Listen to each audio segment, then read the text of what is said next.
So on any other weekend, you might have been looking forward to getting all dressed up and going on a date. Maybe with your partner, maybe with someone you just started seeing, or maybe even a first date. But obviously this weekend is not a regular weekend. We're not supposed to be going out or really interacting with anyone we don't live with. So are we supposed to just put our love lives on pause? Take them to FaceTime? We're all learning how to wash our hands and self-isolate properly, but there's no protocol for this. So is it still possible to date and maintain our romantic relationships while practicing social distancing? My guest today says absolutely, and she has a lot of really good tips for getting through this time for people at any phase of a relationship. Her name is Jess O'Reilly, and she's a sexologist and the host of the Sex with Dr. Jess podcast. From Global News, I'm Tamara Kandakar, and you're listening to Wait, There's More.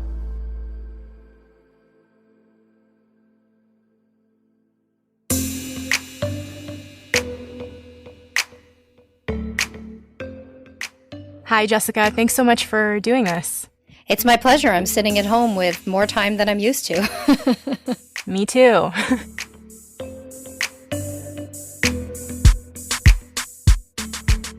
So let's start with online dating. A lot of us are practicing social distancing and we're bored, so we're swiping the apps, maybe for the first time. So for people who are new to this, can you offer any quick tips when it comes to making their profile or making conversation with people? First and foremost, can you please be honest in your profiles? Use a photo from the last year. Don't lie about your age, your height, your weight, your occupation, because all the data shows that almost everybody consistently lies in their profile. And then they complain about other people lying in their profile. So, be the change you want to be, set the example. And I think that the more honest you are, the more you will hopefully attract folks who are like-minded. And is the coronavirus a good icebreaker? I would say yes and no. So jokes about the coronavirus, probably not. But asking how somebody's doing and checking in has become the norm. I actually think this is a really positive silver lining that has arisen from this global pandemic. Every email I receive, whether I have a great relationship with the person, a neutral one, or it's a brand new relationship, I feel that everybody is checking in to see how others are doing, and they seem to be asking with genuine care. Similarly, every phone call tends to begin with a check-in, and I think this is a great way just to show that you're emotionally literate and open to hearing a range of responses. Because honestly, let's be honest, in the West, when you say how you doing, you don't actually really mean it. You're not looking to find out exactly how someone's feeling. And I think this is an exception. And maybe this will hopefully spill over even after this issue becomes cleared up.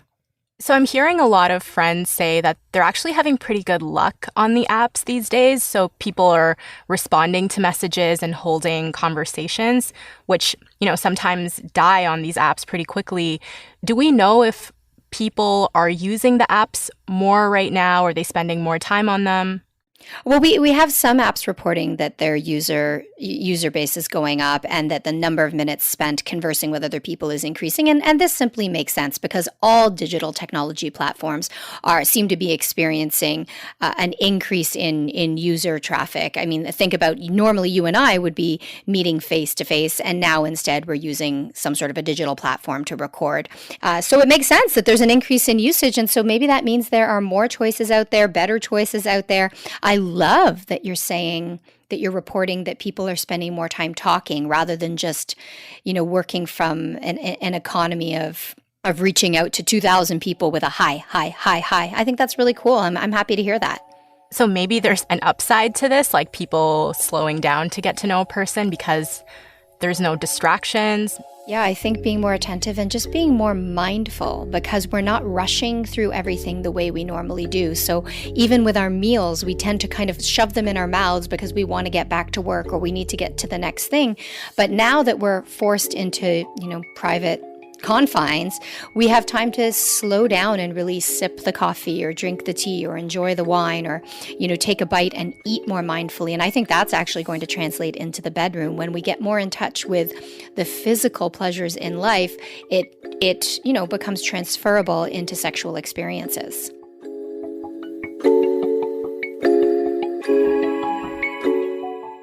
So from what I've read, a lot of people are still taking this risk and meeting up with people that they're meeting on the apps. Is that a good idea right now?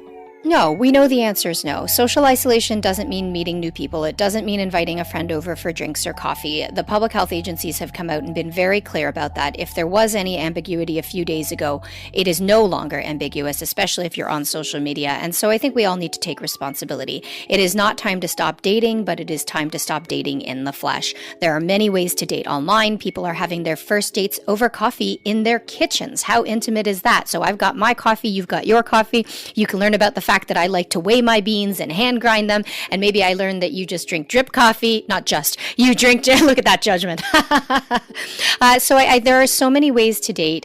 We're using the language of social distancing, but I think a more appropriate term is physical distancing. So we don't actually need to be antisocial or non-social. We're just social in different ways. Right. So if you look up articles about dating, there are some that say it's okay to meet in a public park, in a place that's not so busy where you can sit 3 to 6 feet apart. But now there is way less ambiguity about that. The most common recommendation now is to just stay put, don't go outside unless you absolutely need to. So you're saying that it is a good idea to have a first date over video chat. And do you have any advice for people who maybe haven't done that ever? Yeah, okay. So I think it's a great idea if you're willing to push your comfort zone a little. And if you've never done this, I mean, I've never done that, although I had my first birthday party over video chat the other night with some with some family members. I sent the same food to them because we're in close proximity in terms of neighborhood, and we all had the same type of food from the same restaurant. And I think don't feel too much pressure. I think that sometimes we think with a video chat that you need to be tuned into the video at every moment in time, almost like you're having a job interview. And it doesn't need to be like that. You can simply be eating your food and commenting on the food and, talking about what you're feeling and what's going on. Maybe you even make dinner or lunch or breakfast together. And so you have a distraction. We would call it in person. We would call it a shoulder to shoulder versus a face to face interaction. So if you were to, for example, say, yeah, let's have lunch tomorrow, you can learn about one another because maybe I'm making a simple sandwich and you're putting together an elaborate quiche, and we can talk about what you're making. So we can get to know one another's personalities and one another's energies and one another's interests and food passions without spending the whole time interrogating one another. And I actually think this is a really positive thing because when you go on a date, oftentimes you're analyzing this person's behavior from what they order to how they eat to how they interact. But rather than analyzing whether or not someone is a good fit for you, why not just focus on how you're feeling in the moment? If we can focus on how we feel in another person's presence, I think we can gauge better whether or not we're going to be a good fit more effectively than simply saying, oh, how tall are they? What color is their hair? What do they do for a living? And you don't have to constantly be asking questions. How many siblings did you have? Where did you grow up? What's your workplace like? Instead, you're literally talking about your ingredients and what you're going to eat. Yeah, that actually does sound a lot less intimidating. And what about if you're in the early stages of a relationship and you have met this person and you've gone on a bunch of dates? How do you make sure that things don't fizzle out? Oh, I think that's the perfect time to be chatting over video, to be meeting up over video, even casually. We notice this with teens and folks in their 20s. Oftentimes, they've got their partners on the line. they're FaceTiming or they've got some sort of video chat on, and they're going about their day in their homes. They're separated by space, and you don't even realize that their partner is on the line. So, you can take them with you on a journey. Maybe you decide to even work together where you sit together online and you check in with each other every 25 minutes or something like that. So yeah, definitely stay connected, and it can be intimate and it can be sexual. I have on my website a passion interview that is great for people who have just met, as well as helpful to people who have been together 20 years. So this is a time to kind of explore the relationship in new ways and ask one another questions that aren't superficial. What are your greatest passions? What are your most exciting memories? And so I have all those prompts that I can send you for your show notes as well. Okay. And what advice do you have for people who want to take things to the next level and are craving physical intimacy? Well, number one, you can be physically intimate with yourself. And number two, we have all these different layers of digital sex that we can engage with. So obviously we can be texting each other to let the other person know what you're thinking, what you're feeling, what you're craving. So you can be using your words and emojis. If you take it to the next level, you might be sending some sexy images. And I know that people get their guard up and get their back up when we talk about sexting, because sexting is seen as this, frightening, negative, high-risk experience. But in fact, it's not that high risk, especially if you take precautions. So the main risk with sexting is that the photos could be leaked. So maybe you don't include your face in it. Maybe you lower the lights so you can show parts of your body, you can show close-ups, you can leave lots to the imagination. And then if we go beyond sexting, we've got voice notes. And I love the idea of voice notes because so many of us are audio learners. I have a new book called The Ultimate Guide to Seduction and Foreplay. My co-author is Marla Renee Stewart, and she conceived of the learning style approach to sex and seduction, meaning the way you learn is also the way you welcome and positively interpret seduction and sexual pleasure. So if, for example, if you're an audio learner, you're more likely to really enjoy the sound of your partner's voice and even the sound of your own voice, and really tune into different volumes and tones and ways of speaking and new language. And again, we're talking about sex and intimacy, so it might be something really sweet, it might be something really affirming, and it might be something really sexual depending on what you're into and what your partner has consented to. So I love the idea of voice notes. And then maybe we pick it up a notch and we have a phone session where we talk about something sexy. And phone sex does not need to end in some specific sexual outcome. It could just be about talking with regard to your sexual desires, values, fantasies. And I always say you can begin with the past, the present, and the future. So let's, if you've already met, talk about some of the things you've done together, some of your highlight reels, your memories, the things that really turn you on. If maybe you haven't met, you can talk about what you're feeling in the present moment, what you're doing, what you're wearing, what you're about to do, and then move on to the future to discuss the things that you might do together when you come back together. And that's how you really get that dopamine rush, because dopamine, that neurochemical we associate with reward and pleasure, is activated at a higher level when you're anticipating reward than when you actually receive the reward itself. And then for couples who are into it, you might even engage in something sexy via video. Now, I know this sounds super intimidating to a lot of people. So again, let me just say, however you're feeling at this moment in time this time of crisis, uncertainty, stress, and physical threat, no pressure. If you want lots of sex, go ahead and have the digital sex. If you don't want sex, that's okay too. For many of us, it's the farthest thing from our minds right now because we're just trying to take care of ourselves, our families, and our, financial livelihoods. But if you are in the mood and you're new to video sex, maybe you just do it for 1 minute where you turn the lights down really, really low or entirely off so your partner can't really make out what's happening on the other end. You leave much to the imagination. They have to do the deciphering, but it's still really hot because you know something is happening. Okay, so bottom line is the possibilities are endless and you just have to get a little bit creative. Absolutely. I always say that there are folks that I work with who see problems that can't be fixed, and then there are folks that I work with who see challenges. And people who see problems tend to make excuses, and people who see challenges tend to make change. And you generally can't make excuses and make change. We'll be right back.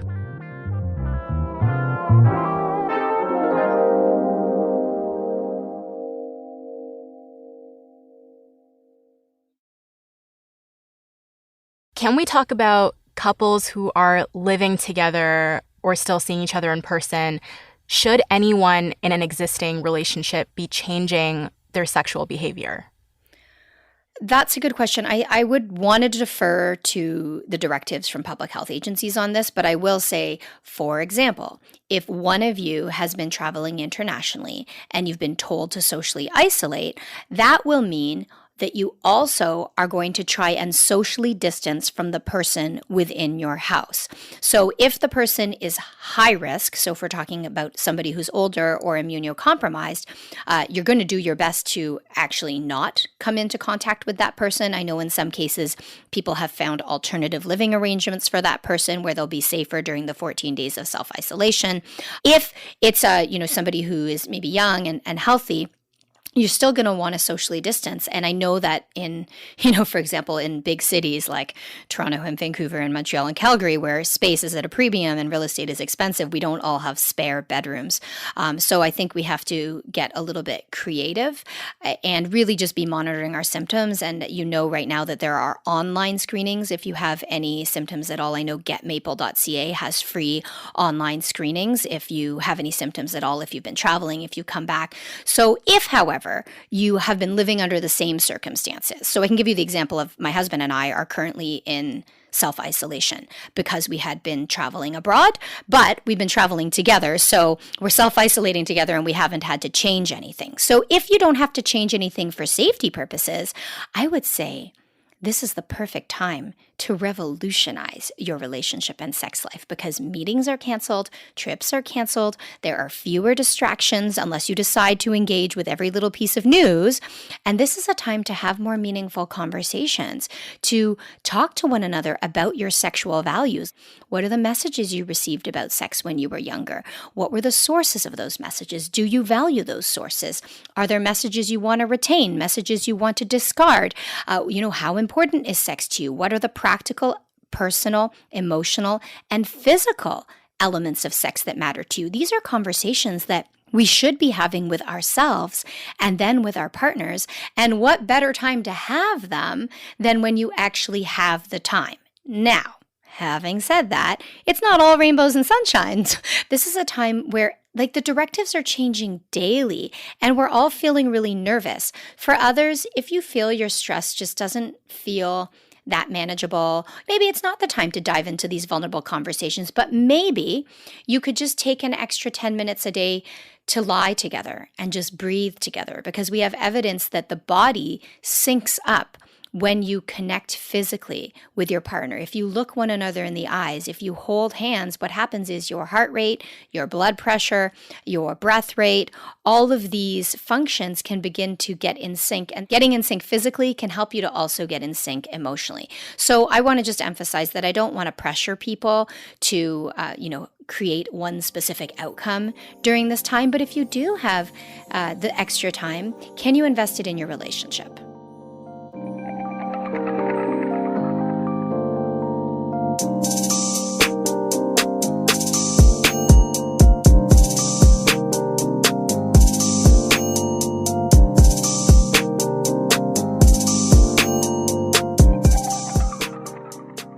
We just talked about investing time in your relationship and maybe using this time that you have together to your advantage. But for a lot of people, this is maybe the first time that they've had to be with their partner for an extended period of time. Both people are working from home, both people are stressed out, maybe starting to drive each other a bit crazy. What advice do you have for people in that situation where you're stuck with your partner and you can't leave and you're just driving each other nuts? First and foremost, if you have the space, physically distance. If you have a separate room, work in separate rooms. If you have separate floors, work on separate floors because it can feel really exciting to be together for long periods of time when you're used to missing one another, but you will wear on one another and your work habits are different if you're not accustomed to working together.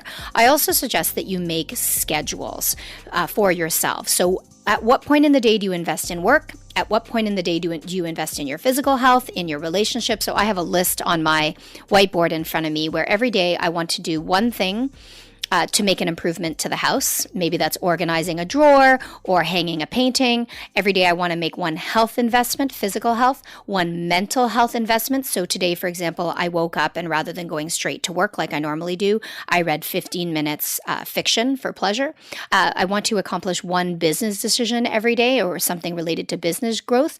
And then I want to do one check-in with my family and friends over text or over video. And I want to take some time to invest in my relationship every day. So that might be just a 60-second hand massage.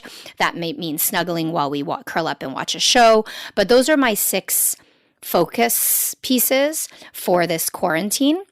We're on day 5 right now. And rather than dividing my time, I've decided to divide my focus. Other people have decided to divide their time. My husband, for example, works for a few hours and then he does a workout. Then he works for a few hours and then he studies his Spanish, something for personal development. And I think if you can do little favors to make your partner feel important, that can go a long way as well. So my husband this morning made me breakfast. I make him a smoothie. If you can be kind to one another and try and out nice one another, I think that you'll be able to let some of the friction go, and it will help to have some of the tension dissipate. I think people will find that really, really helpful. What else have you been getting asked by people? What are some of the top questions and concerns that people have been coming to you with in the past little while? Most people are really worried about social isolation because they're talking about social distancing when really I think we could be talking about physical distancing. So we're still going to be social in other ways. And so folks are wondering, so how do I stay connected to my friends? And I think the answer is, pretty obvious to many people that you text, you chat, you check in. And there's a therapist in Toronto named Jake Ernst, and I just interviewed him today, and he came up with the concept of the quarantine. So creating a team to support you through this time, because what we have to remember, and this is a big question that I'm getting, what do you do if you don't feel safe and supported in the space you live in? What if you're living with family and, you have a really antagonistic relationship with a parent or a sibling? What if you're with a roommate and you're just not getting along? What if you're going through a rocky patch in your relationship? And so some of the things that we discussed are physical distancing. Sometimes I need to go into my room, and if I'm not feeling safe, I need to reach out to, as Jake says, my quarantine, and ask them for support and say, send me puppy pictures, or can you hop on a phone call? So I think that creating that team around your support is so important. I want to make sure I give credit to Jake Ernst, who on Instagram is full of incredible advice that I find really, really soothing just seeing his posts. So you can follow him. It's at MSWJake. Jess, I have learned so much and honestly could listen to you talk all day, but we'll let you go. And thank you so much for doing this. It's my pleasure. Thank you so much.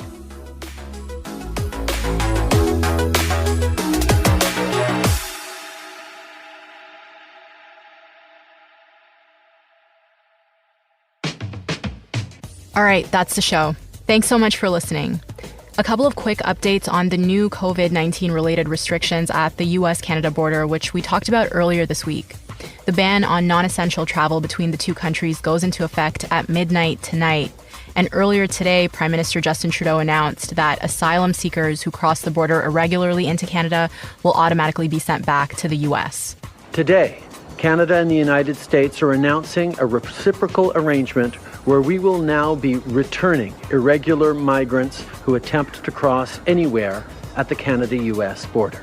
Around the world, the number of COVID-19 cases is still rising. As of Friday afternoon, there are at least 244,000 infections and 10,000 deaths. That's it for now. Wait, There's More is produced by Rachel Brown and me, Tamara Kandaker. Sound design and mixing is by Stephanie Werner with help from Rob Johnston. Our editorial assistant is Michael Furtado, and our executive producer is George Brown.